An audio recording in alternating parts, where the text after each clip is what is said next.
Hello and welcome to Cartoonist Kayfabe. My name is Jim Rugg. I'm Ed Piscor. Going to look at a very fun alternative comic today, Ed. Bit of a bootleg. Before we do, I do want to pay some bills. Everybody, reminder that we have patreon.com/cartoonist now up and running. 3 levels there that you can support. Get access to our videos early. If you're a King Kayfaber, you can actually sit in on our recording sessions and have some back and forth, have a little conversation. Comes in very handy whenever we have a guest coming up. Get to talk to the King Kayfabers and get some extra feedback before we dive in. So a lot of benefits there. You also stay ahead of the kayfabe effect. If there's a book you see, you can get it early before there's a bidding war for it. Like this one. Yes. Also, we are working Cartoonists, so one of the best ways to support Cartoonist Kayfabe is to buy our books. Hulk Grand Design, Street Angel Deadliest Girl Alive, Street Angel Princess of Poverty, and The Plain Janes are my latest books. Red Room, Trigger Warnings, and Antisocial Network, and 2 issues available for pre-order of Crypto Killers, the 3rd volume of Red Room, now available. So hit up your local comic store to pre-order that new miniseries. Other Ed Piscor books, Hip Hop Family Tree, X-Men Grand Design, and WYSIWYG, also available wherever you buy your books and comics. So, Ed, we are going to look at Coober Skeber. Issue number 2, the Marvel Benefit issue. This comes out in 1997. I think it was done to have something at San Diego Comic-Con. This is a little bit before my time. I bought this aftermarket. So this is right about when I start getting into indie comics, but I'm not going to Comic-Con in 1997, let alone tracking down where this stuff is at that point. I probably found this on eBay a couple years later. But it is a bunch of cartoonists that we would think of as like alternative. It's the second generation of alternative comics artist, and it is headed by Tom Devlin, who did High Water Books at the time. So a lot of the artists that he was publishing through High Water Books, there are Fort Thunder artists in here, and you guys at home, Tom Devlin is now editor-in-chief at Drawn and Quarterly. Publisher. I can't remember his exact title, but he's number 2 at Drawn and Quarterly, so has had a long career in comics, and he's one of the guys that I credit with really updating the design quality of comics. Those High Water Books, I would go back and buy those based on their design, because he would have like spot varnishes, spot colors, just really different shapes kind and of sizes. thoughtful ideas when it came to making books. And I think that's a real legacy there. So this comes out of that time period. He's a publisher at this time, and he enlists a bunch of artists, starting with Seth on this cover. And boy, Seth, I wish he had a couple of superhero comics that we could buy, because he's so his style to me is so complementary with these superhero characters. Yeah, it's true. And you cannot overstate the importance and the power of this image here in relation to the very divisive alternative comics landscape and mainstream comics. They were as far removed. There's an ocean separating the two, and you could have your foot in one side, but you couldn't be in both. And especially at the high levels, like Seth was... he's the Drawn and Quarter darling. It's like Seth and Chester Brown. Like that's the D&Q cats. So they were, the top cartoonists of that brand of comics. And to just deign to use any of your time to draw like a very respectful, Marvel illustration, it just was never done. It was never done at this time. Those guys were breaking down doors that Jimmy and I get to walk through. And they were fighting an upstream battle against a company like Marvel that is actively, buying time on printing presses just so that other people can't even have an opportunity to even publish their books. Yeah, the thing that Gary Groth and the Comics Journal would rail against was Marvel's policy of, we'll just keep publishing more books to not only get the printing presses, but also to take up the shelf space in comic book shops. Yeah, it was very public, the way these companies were kind of, against each other. Yeah. Let's say. So there was a very clear line between alternative comics and a Marvel DC comic, and this book, one of the early books that really crosses that line, almost flaunting, standing on both sides of it and having fun. Marvel. Chapter 11 Bankruptcy, man, they bought Fleer, all that. So you see at the bottom there, it's a Marvel Benefit issue, in a very tongue-in-cheek fashion. Do you remember that time? Were you reading comics journals and stuff? Because they would talk about like McFarlane maybe he's going to buy Spider-Man. There was like all kinds of weird conversations, and who knows if there was any validity to any of it. But I remember it being kind of an interesting time for that stuff. So the cool end pages are The Thing, drawn by like all these different artists. So you get to see like all these strange interpretations of the thing. Almost Godzilla down here. Oh yeah. This reminds me of like the Ivan Brunetti, like draw the circles and make all the faces. A lot of fun stuff there. Kind of, again, highlighting Devlin and puts together a good book. So we're just going to flip through and, call out what you see, Ed. But these are classic Marvel characters done by a wide range of cartooning styles. Off the bat, you see the reverence that people have. It's a roast, but like these are legitimate stories to the point where we'll see the James Kachalko Hulk story when you turn the page. Axel Alonso, I believe, is the guy who actually buys this story to publish in a Hulk annual, I believe it was. Yeah, that's my understanding of it as well. Put some color on it, but yeah, absolutely. And that's one of the fun things with, you get these cartoonists who, look, most of us grew up reading Marvel DC stuff at this age especially. Even if you were an alternative cartoonist, you probably had a sweet spot for some of these characters. Yeah, and they never, it becomes like, once you get in the game, it's almost like you have to divorce yourself from that, man. Like it was funny kicking it with DeForge when they came to town, and we were like at some bar getting some tacos or something. He was like, if you remember, like the Loose Comics or like Perfect Bound, like 40, 60 pagers or whatever, and he was like, I still call it prestige format. Yes. And they're legit. Like, here's the Hulk one, good enough for Marvel to eventually buy and publish. Here's Ron Rigi Jr., a really great, very unique cartoonist doing a good Spider-Man story. Same deal. Like, you can read this with no sense of irony and just enjoy it. And it's about as good a cartoonist as you can get, just doing a Spider-Man story. The word on the street and the legend around this, I have no idea, because if you were young, I was younger in 1997 or whenever this was, man. But this was like an under-the-table item that you had to kind of ask about, and Tom Devlin had to like vet you to see if you could buy a copy. Because, I mean, this table is, 50 paces. This is before SDCC like really, really blew up in the biggest way that we know it today. But like Marvel people could come over, right, and see your table. This Doctor Strange, going back through, this is one of my favorite stories in this book, and I don't know this artist. It says a Squinty Rotunda Experience. I don't know who that is. They're not even credited in the back where the credits are. But like, dude, look at the lettering.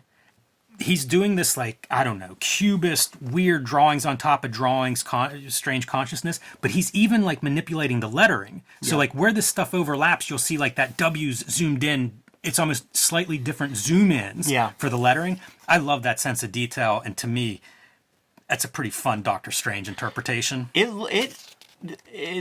might be several hands, man. There could be. Because, like, the person drawing this, I do not think is the person drawing this bottom stuff.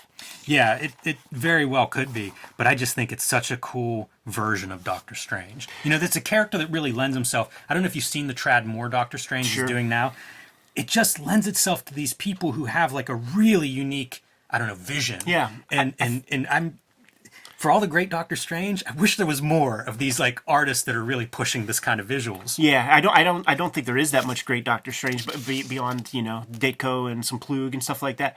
But didn't Dash Shaw draw a really fascinating Doctor Strange? In my mind's eye, it's probably in one of those Strange Tales somewhere, is my guess, because I do remember Dash Shaw doing one, and he's another one of those artists. He's a thoughtful visual artist, so you give him a character that you can really play with the visuals, and you're going to get something unique.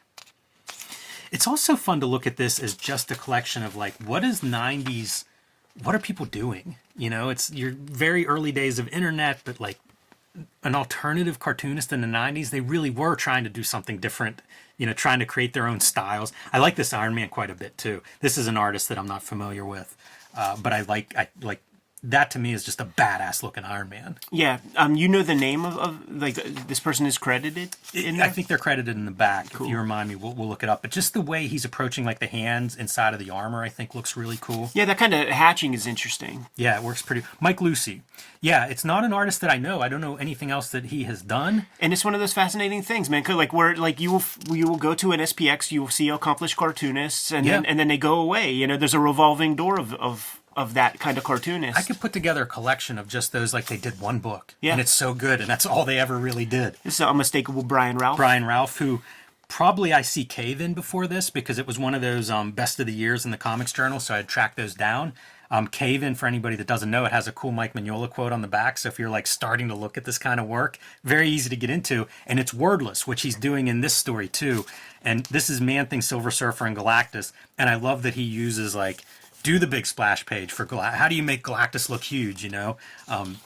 Again, it's this guy who in my mind is Fort Thunder and super alternative. But guess what? Very good at, he knows these Marvel comics. Yeah, and you have the opportunity here where you know, not like that Strange Tale shit where they vet you for like, well, Jim's doing Machine Man, so you can't do it. Everybody could do the comic that they want to do, man, and he's choosing, you know, some fun like B-listers. Yeah. Brian Chippendale here.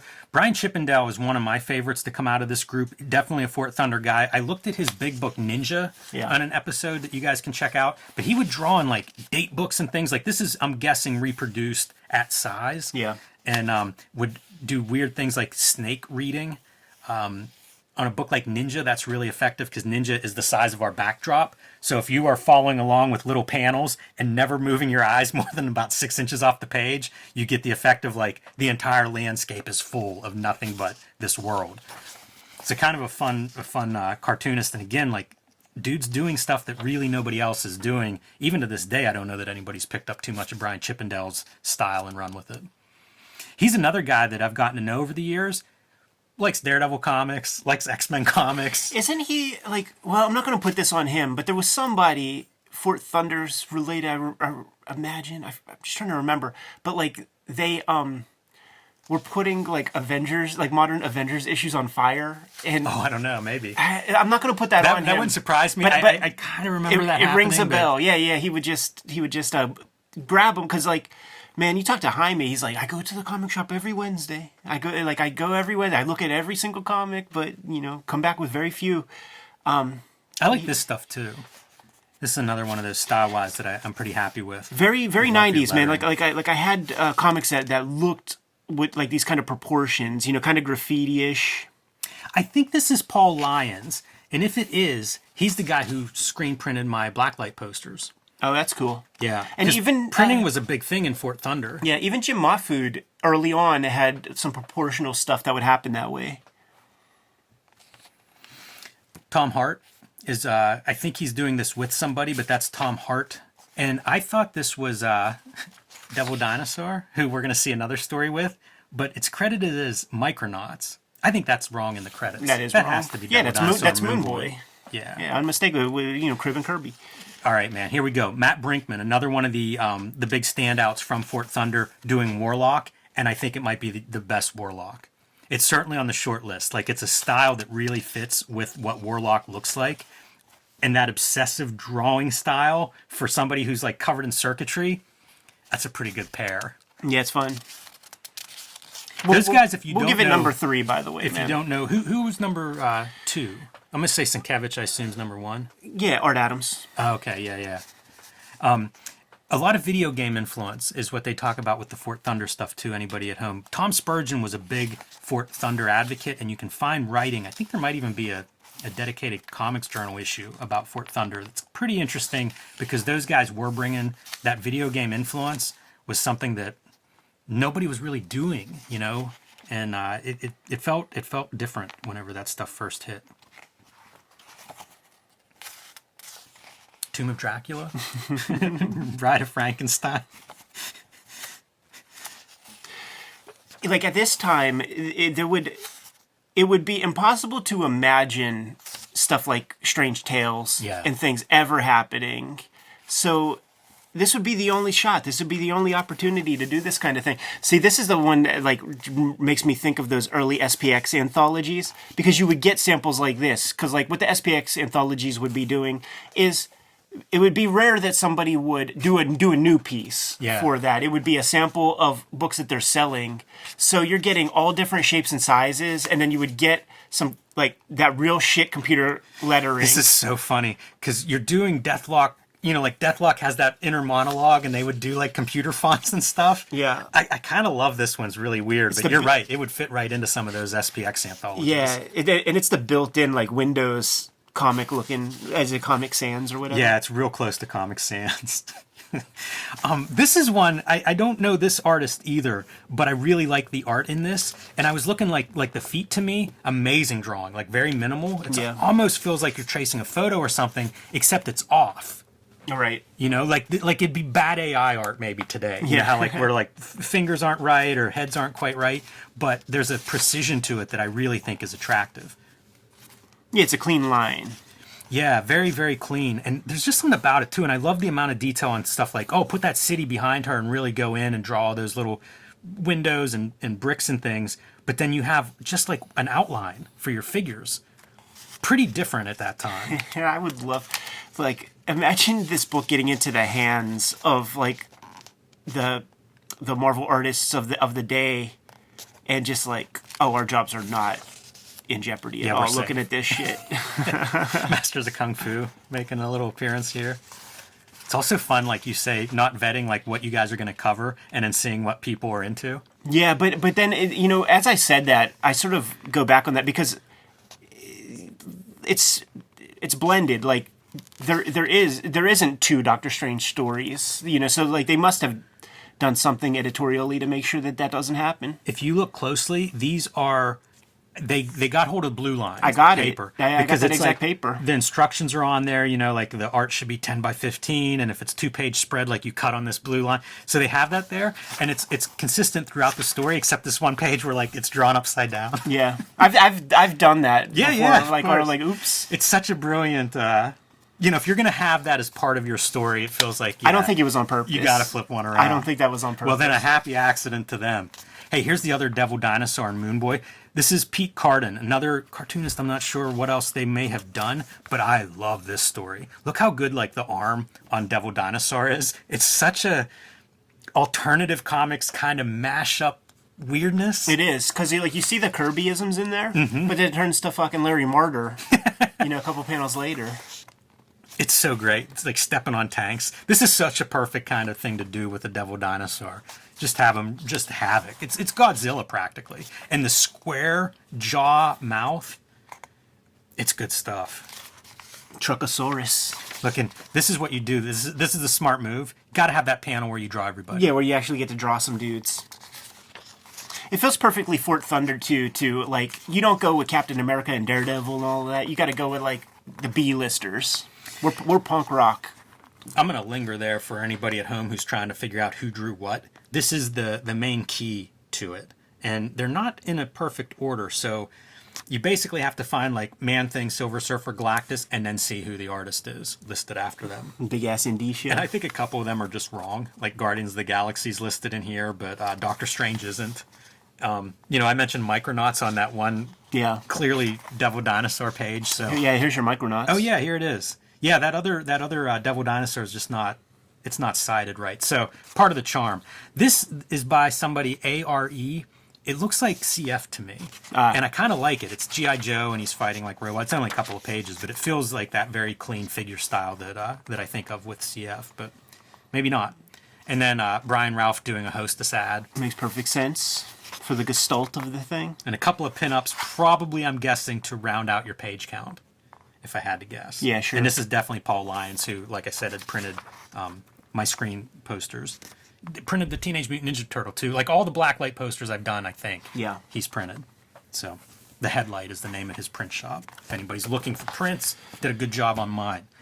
So, one of those early, like, you know when eBay becomes a thing? I don't know if you had this experience, Ed, but it was like, oh, man, I can try to track down some comics. Because it was hard to find stuff. If your local store didn't have it, you know, I was out of luck, maybe one convention or two a year.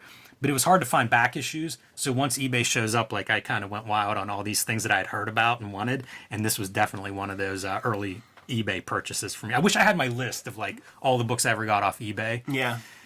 I'm sure there's some shame on that list. But I'd be so curious because, you know, you forget some of this stuff. I mean, it's probably been, I don't know how long eBay's been there, but... been buying weird comics there for 20 years probably. Yeah, man. First time I ever saw it was probably within the first 5 times of hanging out with you, man. Wasn't it like a Grail? It was like a Grail book, you know. Well, like if you were into alternative weird shit, this was about as one of those early good signs. I like never you knew said, about it. Alternative cartoonists weren't drawing superheroes, so if that was fun for you, this was the book. Yeah, totally, man. Kayfabers, like, follow, subscribe to the YouTube channel, hit the bell. We'll notify you when new vids are available. And right now, we got some books that are going to be coming out soon. I have Red Room Crypto Killers 1 and 2, in which your stores can order those at this very moment. 2 trades of that exist. 4 volumes of Hip Hop Family Tree. It's the 10-year anniversary of that comic, so scoop that up, check it out if you haven't already. 3 volumes, X-Men Grand Design and WYSIWYG. Jimmy, tell the people what you have. Hulk Grand Design, Street Angel Deadliest Girl Alive, Street Angel Princess of Poverty, and The Plain Janes are my latest books that are out or coming out soon. You can join me on patreon.com/JimRugg and see more of my art and download out-of-print zines and mini-comics and see what I'm working on next. But that's not all, people. Tell them what else they can do to support the Cartoonist Kayfabe channel. Subscribe to the Cartoonist Kayfabe newsletter at the links below this video. You can also find Cartoonist Kayfabe t-shirts, merchandise, hats, mugs, stickers, and more at our spread shop. That link is also below this video. Great way to support the channel. Give them the merch and gorgeous Jimmy. We'll be on our way. Make more comics.